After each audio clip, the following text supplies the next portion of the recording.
Just a little background on the network and the team. So the SAFE network is a protocol built by a team of engineers based in Scotland, and this is MaidSafe. So MaidSafe is the team that's in Scotland, and the SAFE network is the network that they built, the protocol.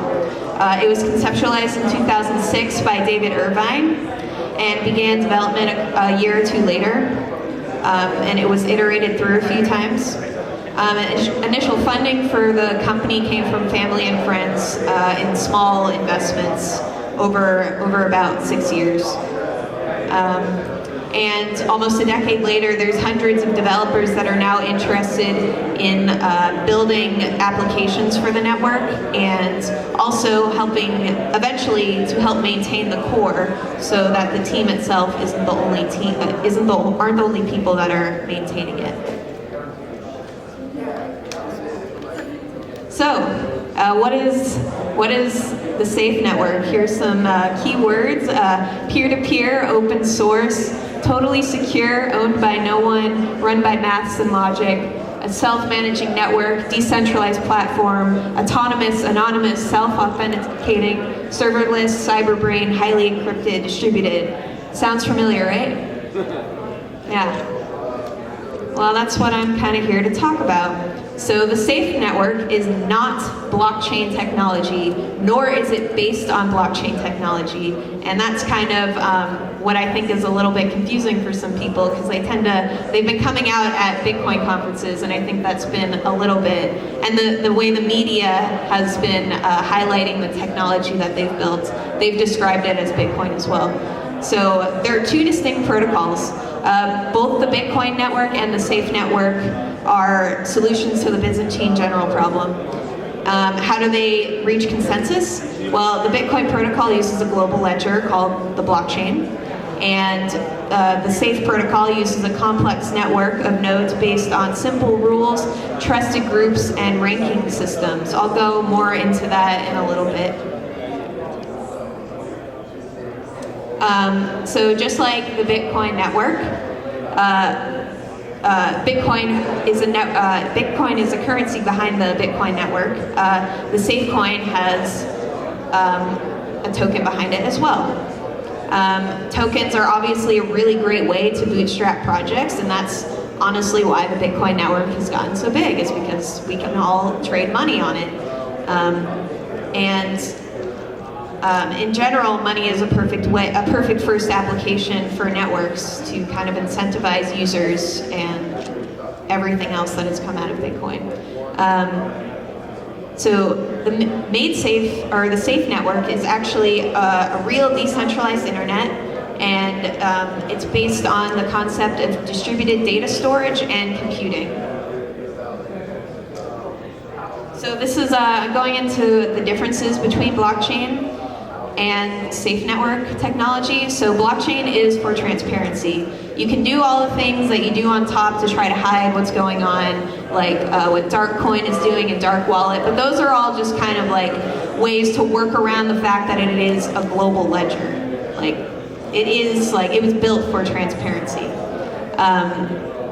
So the theory here is, wouldn't it be easier to obtain privacy in financial transactions and everything else if the network had the ability to be anonymous from the core, to as an account, as a user of the network, just being anonymous from the start?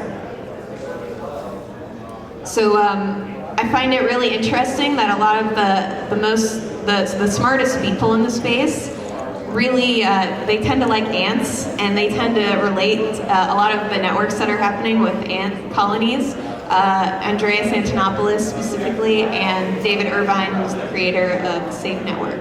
So they're interesting because ants have a very simple set of rules that they can't like really go beyond, but when they act together, they build this really complex network. Specifically in leafcutter ants, Andreas likes to kind of use that metaphor because they actually produce their own food by cutting leaves and creating fungus. So how does the safe network work? This is kind of where it gets a little technical, so I'll try to stay on the higher end. So the network is comprised of nodes called vaults. Vaults are ranked within the network according to their health and reliability.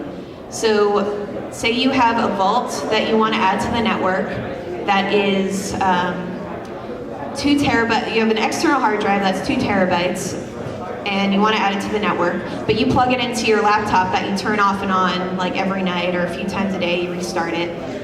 Compare that to a single terabyte hard drive that you have plugged into a Raspberry Pi that's running constantly and never getting turned off or disconnected from the internet.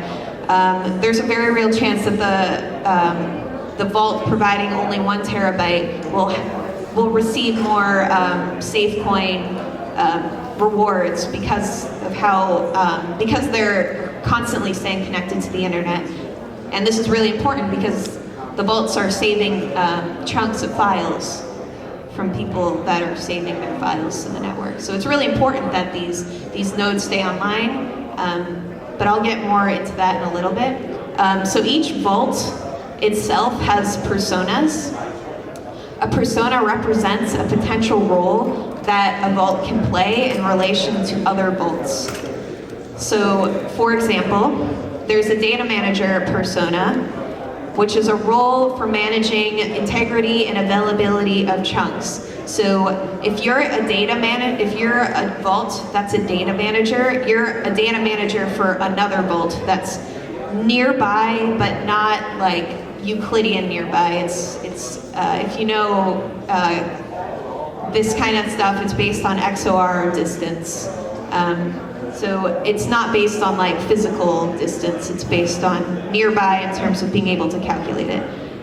And similarly, the transaction manager is baked into the network, similar to how Bitcoin, the currency, is baked into the Bitcoin network. The transaction manager is what allows for the transfer between safe coins between users. So this is, I don't know if you can see it too well, but this is, I'm going to kind of walk through how a transaction works, and then this can kind of give you a good idea about how the system as a whole works. There's a lot of complex things that go into the network, so I'm not going to like talk about really technical things, but I'll try to keep it really high level. So we have Alice and Bob. Alice wants to send 50 safe coins to Bob over the safe network. And by the way, that's the only way you can send safe coins. If safe coins are not on the safe network, they're just, basically they would be like a proof that you own that coin, like you can make copies of the data file saying that you own it, but you can't transfer it without the safe network. So Alice wants to send 50 safe coins to Bob. She first initiates this by telling the transaction managers, which are a handful of other nodes that are around her that are acting as these personas to facilitate this. She tells the transaction managers that she wants to send 50 safe coins to Bob. And they will return with the name of a transaction, which is not necessarily important for her unless she wants to use a third-party application. And this is actually where you opt into transparency. You can opt into like an application that will help you track your financial, what you're doing, or maybe like a third-party escrow service. This is where the transparency comes in, and making it not anonymous. So 50 safe coins are taken from Alice's wallet. The transaction managers then create a transaction in the network, which the third party can see if they're using it. At this point, it's a pending transaction, it hasn't completed. Then the transaction managers alert Bob about the incoming transaction. He acknowledges 50 safe coins are credited to his wallet, and the transaction is updated as completed. And over this whole process, this third-party validator or whatever application you're using can kind of hook into certain aspects to improve your experience if you're looking for that. But if you want to stay completely anonymous, you wouldn't use a third-party service. And again, like the transaction managers are clearly the key point here. They're controlling everything that's going on. And it's really important because this is kind of how the network as a whole works. So it works with these personas and nodes acting as kind of managers of things that are happening to a specific node. It gets really complicated, so I don't want to go into it too much. If you want to talk to me about it a little later, and there's also a lot of documentation on how it works on their GitHub as well.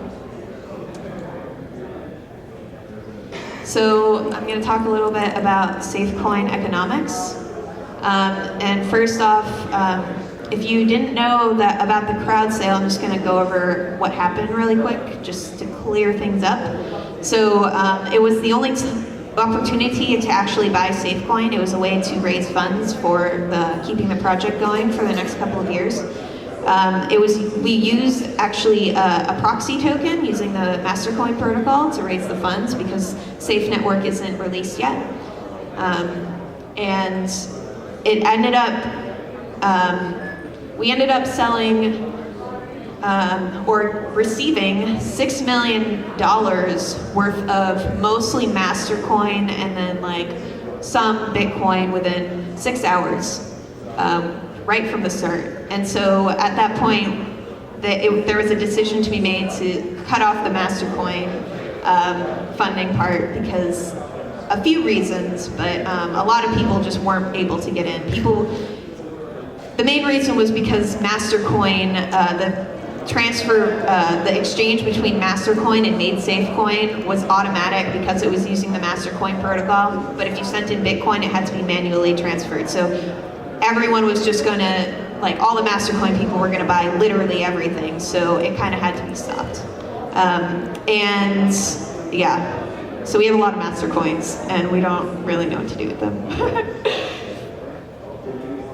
So how do people earn safe coins on the network? So similar to mining, users on the network will be able to set up these vaults that I've been talking about, which either allocating part of their hard drive or maybe supplying an external hard drive that they already have and don't use, or you can buy one.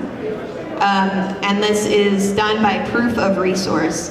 So proof of resource helps the network determine the ranks of vaults by calculating their health, which I went into a little bit earlier, which is a combination of different, so health is determined by several factors, including network connection, consistency, bandwidth, CPU, storage space, and then integrity checks are done when file chunks are called from the network to prevent someone from, say, turning on their vault, letting people store a bunch of things, earning a bunch of SafeCoin, and then turning it off. So when people actually get their data back from you, that's when you earn SafeCoin. Proving the fact that you're still connected to the network and able to supply the chunks that they need. And this is kind of just a little illustration about the cycle of farming. So the farmers are the vault holders, vault managers. They supply computing resources, which comprise of CPU, storage, bandwidth, online time. And the network constantly measures and verifies the resource. The resource provided must exceed usage. So if you're say if you're providing a bunch of storage to the network, you're going to get at least that amount to save to the network, and then every user is going to get a little bit of storage. And and then you get safe coins based on your contribution to the network. And this is actually one of the more interesting part for me in terms of earning safe coins. So this is actually an experiment, also an experiment in incentivizing open source development. So developers, aka builders, will be able to create applications with an embedded SafeCoin wallet or contribute code to the protocol and earn SafeCoin. This isn't like a technical term, I'm just calling it proof of resourcefulness as the applications. This will help the network determine how useful an application is for users on the network. We haven't quite figured out how to determine that, but it will probably come in a combination of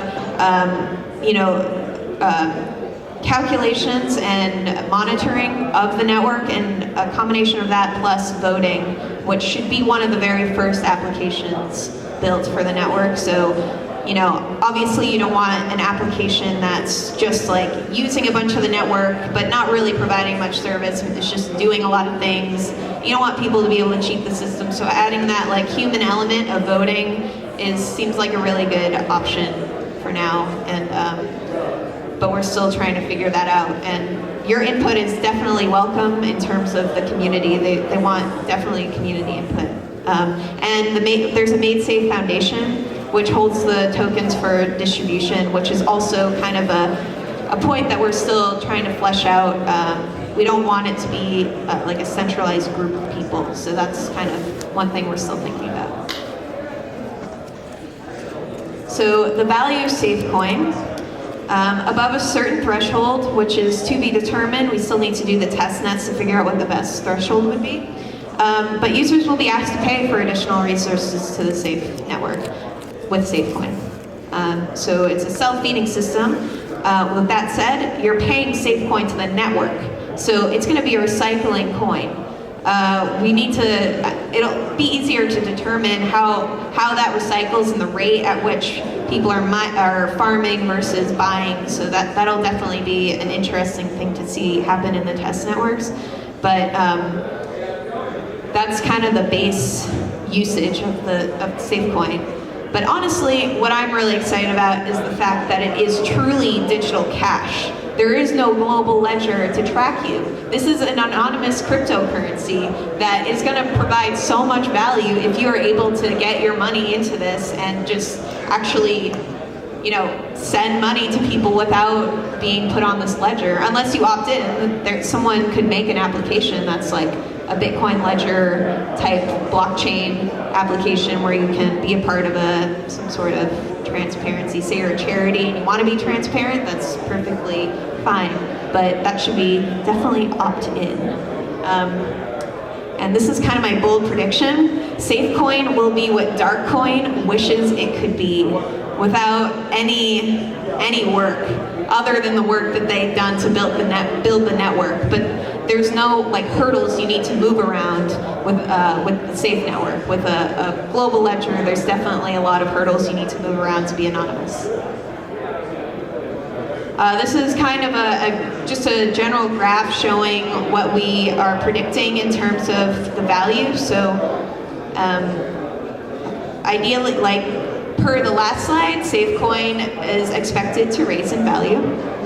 And while at the same time, the cost of resources is expected to decrease in value over time, mainly because of this deduplication aspect. So if you say someone has a movie that they upload to the network, and you have the exact same movie, say you torrented something, you have the exact same file, you upload you try to upload the movie again to the network, it'll actually check all the hashes of the chunks and say, oh, this movie's already there. We don't need to upload it. You don't need to waste resources and space and SafeCoin or anything. So you just have access to this first file, these first initial uploaded chunks. So that's actually a really interesting point that I guess we'll see what happens in terms of how much computing and storage that saves overall. Because imagine all the different movies that are just stored on servers right now that are just taking up all the space, even though they have, imagine Dropbox. How many times do you think Dropbox has uploaded the exact same file? It's just completely a waste. And so what else in terms of the network? There are endless possibilities. This is a really, truly distributed internet protocol. Anonymous secure Dropbox is the kind of the first initial reaction. I don't need to save my files to a central server. Okay, I much prefer being able to save my files encrypted and chopped up into chunks and spread out through an entire network that's, redundant and, provides all of these securities that I want for my privacy, and even public files. Like, you don't want public files to be lost or corrupted. You want them to be safe. Anonymous private messaging. All of these applications are kind of similar to what people are trying to pitch for the Bitcoin network, but they could be a lot more efficient on the safe network. It's kind of the prediction here and what we're trying to work out, especially in the test nets that are imminent. And anonymous private voting. So you can, voting on the blockchain is cool. You can still do that, but is it anonymous? Do you want to keep it anonymous? Do you want to be public about what you're voting for? With this, you kind of have a choice. And anonymous websites. That's actually really interesting to me, especially in terms of how the network works. So right now, if you visit a website and say you visit, Gmail or something, a website that's not fully prepared for a really high influx of visitors, and they have one day that they just get a lot of visitors and their server crashes and all these bad things happen. On the contrary, on the safe network, the more people that visit a website, the faster it goes.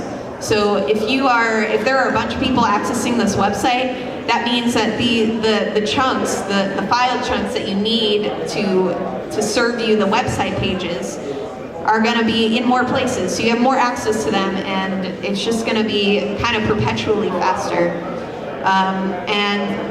I'm kind of pitching this out, but maybe anonymous Bitcoin. If someone can make an application that can transfer Bitcoin to SafeCoin and automatically use SafeCoin as a protocol for sending anonymously, and then switch it back to Bitcoin if you want to use Bitcoin still, that would be a really huge opportunity if someone wanted to take that on. So these are just some interesting ideas. I think that's all I have. So thanks.